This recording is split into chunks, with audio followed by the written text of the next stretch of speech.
Doctor గారు, నా వయసు 50 సంవత్సరాలు. గత వారం నా ఊపిరితిత్తుల్లోంచి 1.5 లీటర్ల వాటర్ తీశారు. ఇప్పుడు నేను బరువు తగ్గుతున్నాను. దగ్గు తగ్గటం లేదు. బాగా అలసటగా ఉంటుంది. ఏమీ తినబుద్ధి కావటం లేదు. నాకున్న సమస్య ఏమిటి? నా సమస్యకు పరిష్కారం ఏంటో తెలియజేయండి అని అడుగుతున్నారు. ఈ ప్రశ్నకు డాక్టర్ గారి సమాధానం ఇప్పుడు తెలుసుకుందాం. మీరు చెప్పిన లక్షణాలను బట్టి మీరు మ్యాసివ్ ప్లూరల్ ఎఫ్యూషన్ ఉందని అర్థమవుతుంది.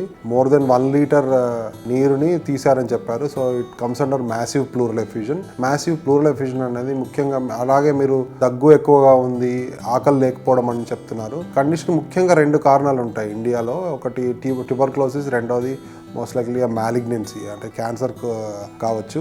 ఇది మీరు ఆ తీసిన ఫ్లూయిడ్స్లో మీరు ఎటువంటి టెస్టులు పంపారో చెప్పలేదు.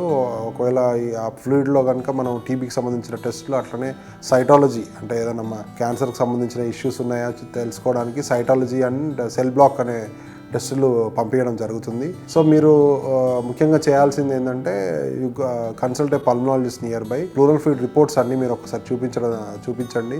ఒక్కొక్కసారి ఎఫ్యూజన్స్ అనేవి వేరే జబ్బుల వల్ల కూడా రావచ్చు. అంటే కార్డియాక్ ఫెయిల్యూర్ కానీ, లేదంటే కిడ్నీ ప్రాబ్లమ్స్ ఉన్న వాళ్ళు కానీ, లేదంటే లివర్ ప్రాబ్లమ్స్ ఉన్న వాళ్ళు కూడా కావచ్చు. వీటిలో ట్రాన్స్డేటివ్ ఎఫ్యూజన్స్. నేను ఇంతకుముందు చెప్పిన టీబీ అండ్ మ్యాలిగ్నెన్సీలో ఎక్స్డేటివ్ ఎఫ్యూజన్స్ ఉంటాయి. ఆ ప్లూరల్ ఫ్లూయిడ్ అనాలిసిస్ కనుక మనం చూసినట్టయితే మనకు అది ఇన్ఫెక్షన్ వల్ల వచ్చిందా, లేదంటే క్యాన్సర్ వల్ల వచ్చిందా, లేకపోతే వేరే కండిషన్స్ వల్ల అంటే ఇతరత్ర కండిషన్స్ వల్ల వచ్చిందో మనము కొంతవరకు నిర్ధారణ చేయొచ్చు. అలాగే ఒకవేళ ఇనిషియల్ టెస్ట్లో, ఇనిషియల్ ప్లూరల్ ఫ్లూయిడ్ ఎవాల్యుయేషన్లో కనుక కరెక్ట్గా డయాగ్నోసిస్ రాకపోతే ఒక్కొక్కసారి థొరాకోస్కోపిక్ బయాప్సీ కానీ, సో మీరు నియర్ బై పల్మనాలజిస్ట్ని సంప్రదించి సలహా తీసుకోగలరు.